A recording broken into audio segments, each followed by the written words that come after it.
In this simple video tutorial, I'm going to share with you how to lock your Facebook profile. Locking your Facebook profile is crucial for protecting your privacy and security online. It limits access to your personal information, such as photos, posts, and your friend list, preventing strangers or potential scammers from misusing your data. To do this, simply head to Facebook. Tap on the menus icon on your bottom right. You will then select on your profile.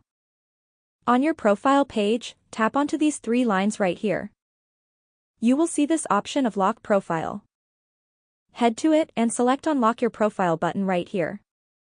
Your profile will successfully get locked and only friends can see your photos, can see your full resolution, profile photo and cover photo.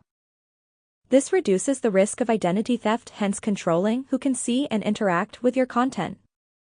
That's how easy it is to lock your Facebook profile. If you have any questions, just let me know in the comments section down below. Please don't forget to leave a like, share and subscribe for more video tutorials like this one.